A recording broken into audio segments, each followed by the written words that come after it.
కాంగ్రెస్పై BRS ఈసీకి ఫిర్యాదు చేసింది. బ్రేకింగ్లో చూస్తున్నాం. జూబ్లీహిల్స్ ఉప ఎన్నికల్లో కాంగ్రెస్ అక్రమాలకు పాల్పడుతోందంటూ బీఆర్ఎస్ బృందం కంప్లైంట్ చేసింది. కాంగ్రెస్ డబ్బు విచ్చలవిడిగా పంపిణీ చేసిందని ఆరోపించింది. కాంగ్రెస్ నేతలపై చర్యలు తీసుకోవాలంటూ డిమాండ్ చేస్తోంది.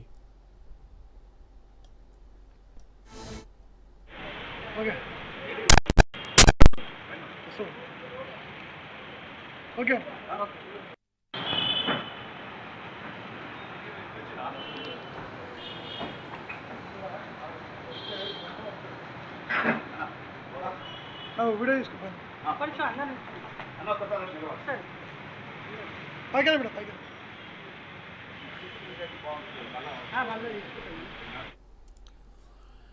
బ్రేకింగ్లో చూస్తున్నాం. కాంగ్రెస్పై బీఆర్ఎస్ ఈసీకి ఫిర్యాదు చేసింది. జూబ్లీహిల్స్ ఉప ఎన్నికల్లో కాంగ్రెస్ అక్రమాలకు పాల్పడుతోందంటూ బీఆర్ఎస్ బృందం కంప్లైంట్ చేసింది.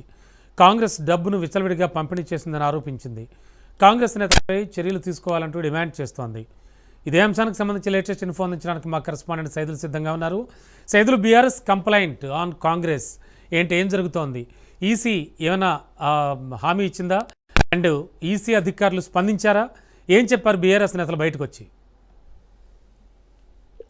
రమణ, జూబ్లీహిల్స్ ఉప ఎన్నిక పోలింగ్ నేపథ్యంలో ఇరు పార్టీల నేతలు ఒకరిపై ఒకరు కంప్లైంట్ ఈసీ అధికారులు చేసుకున్నారు. సో ఈసీ ఆదేశానుసారం మనకి కాంగ్రెస్ పార్టీ ఎమ్మెల్యేల పైన కేసు నమోదైంది. సో ఇక ఒకసారి చూస్తే ఎమ్మెల్యేలు బీర్లా ఐలయ్య యాదవ్, ఈయన ఆలేరు ఎమ్మెల్యేగా ఉన్నారు. So non local. ఈ రోజు ఉదయం 6 గంటల నుంచి జూబ్లీహిల్స్ నియోజకవర్గంలో ప్రతి పోలింగ్ బూత్ వద్దకు ఆయన వెళ్తున్నారు. ఓటర్లను ప్రలోభ పెట్టారు. సో కాంగ్రెస్ కండువా కప్పుకున్నారు, మెడలో వేసుకున్నారు. సో క్యూ లైన్ లో ఉన్న వారందరినీ కూడా ఆయన ప్రలోభ పెట్టారు. సో ఇది గమనించినటువంటి బీఆర్ఎస్ పార్టీ నాయకులు సో వెంటనే ఈసీ దృష్టికి తీసుకెళ్లారు ఆధారాలతో సహా. ఈసీ ఆదేశానుసారం మనకి ఆయన పైన మధురా నగర్ పోలీస్ స్టేషన్ లో కేసు నమోదైంది. సో ఆయనతో పాటు ఇక డోర్నకల్ ఎమ్మెల్యేగా ఉన్నటువంటి రామచంద్ర నాయకుల పైన కూడా కేసు నమోదైంది.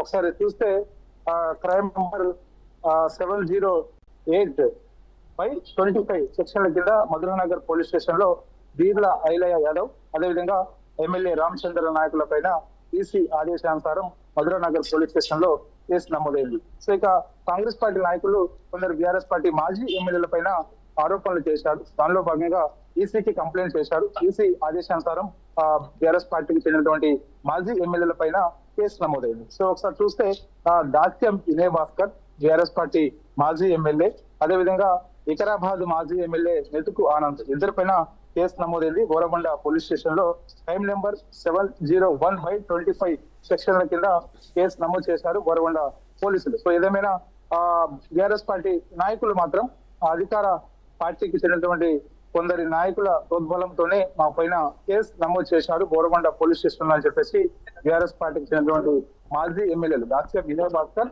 మెతుకు ఆనందులు ఆరోపణలు చేస్తున్నారు. ఇక కాంగ్రెస్ పార్టీకి చెందినటువంటి ఎమ్మెల్యేలు ఎవరైతే ఉన్నారో బీర్లా ఐలయ్య యాదవ్, రామచంద్ర నాయక్ ఉదయం నుంచి కూడా వీరు ఇక్కడ జూబ్లీహిల్స్ నియోజకవర్గంలో తిరుగుతూ ఓటర్ను ప్రలోభ పెడుతూ ఆయా పోలింగ్ కేంద్రాల్లో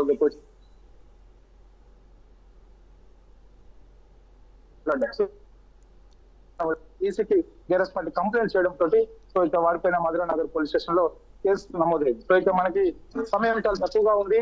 సో పోలింగ్ సమయం ముగిసే సమయం దగ్గర పడుతుంది రమణ. ముఖ్యంగా మనకి చూస్తే 5:30 కావస్తుంది. సో మరో 30 నిమిషాలు మాత్రమే పోలింగ్ సమయం ఉంది కాబట్టి సో క్యూ లైన్ లో ఎవరున్నా సరే వారికి ఓటు వేసే అవకాశం కల్పిస్తామని ఎన్నికల అధికారులు చెప్తూ ఉన్నారు. సో వారు ఎవరున్నా సరే క్యూ లైన్ లో ఉన్న వారందరినీ కూడా ఓటేసే అవకాశం కల్పిస్తున్నారు. సో గతంతో పోలిస్తే ఈసారి జూబ్లీహిల్స్ నియోజకవర్గం ఉప ఎన్నికల్లో పోలింగ్ శాతం పెరిగే అవకాశం అయితే చాలా స్పష్టంగా కనిపిస్తుంది. ఎందుకంటే ఉదయం కొంత మందకొడిగా కొనసాగినటువంటి పోలింగ్ సరళి మధ్యాహ్నం తర్వాత కొంత పుంజుకొని సో ఇప్పుడు కొంత పోలింగ్ శాతం పెరిగింది. సో మరి కాసేపట్లో అది పెరిగే అవకాశం అయితే కనిపిస్తుంది. ప్రతి పోలింగ్ కేంద్రం వద్ద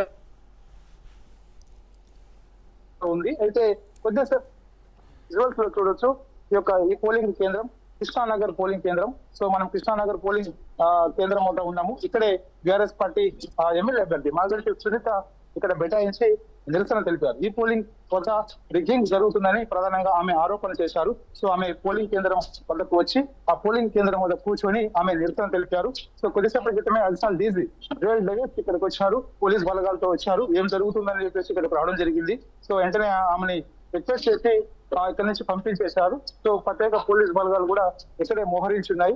సో అక్కడ రెగ్జింగ్ జరుగుతుందని ప్రధానంగా బీఆర్ఎస్ పార్టీ ఆరోపణ చేసింది కాబట్టి సో ప్రత్యేక పోలీస్ బలగాల వలయంలో పోలింగ్ జరగబోతుంది. ఎందుకంటే మరో 30 నిమిషాలు మాత్రమే ఉంది కాబట్టి రెగ్జింగ్ జరుగుతుంది, ఆల్రెడీ స్టార్ట్ అయింది అని చెప్పేసి కూడా బీఆర్ఎస్ పార్టీకి చెందినటువంటి ఎమ్మెల్యే అభ్యర్థి మాగంటి సునీత ఆరోపణ చేయడం. సో మరో 30 నిమిషాలు మాత్రమే ఉండడం. సో ఆ 30 నిమిషాల్లో మరికొంత రిగ్గింగ్ జరిగే అవకాశం ఉంటుంది అని చెప్పేసి కూడా ప్రధానంగా ఆమె ఆరోపణ చేసింది. అంటే కృష్ణానగరే కాదు, సో మొత్తం జూబ్లీ హిల్స్ నియోజకవర్గంలో ఉన్నటువంటి 7 డివిజన్లో కూడా చాలా చోట్ల రిగ్గింగ్ జరుగుతుందని చెప్పేసి బీఆర్ఎస్ పార్టీ ప్రధానంగా ఆరోపణ అయితే చేస్తూ వస్తుంది. దానిలో భాగంగా పోలింగ్ సరళి ఏ విధంగా ఉంది, ముఖ్యంగా ఏ డివిజన్ లో అని చెప్పేసి ఆమె ఉన్నటువంటి పోలింగ్ కేంద్రాలు దాదాపుగా మనకి 403 పోలింగ్ కేంద్రాలు జూబ్లీ హిల్స్ నియోజకవర్గంలో ఏర్పాటు చేశారు కాబట్టి ప్రతి పోలింగ్ కేంద్రం వద్దకు బీఆర్ఎస్ పార్టీ ఎమ్మెల్యే అభ్యర్థి మాగంటి సునీత వెళ్తున్నారు. పోలింగ్ సరళి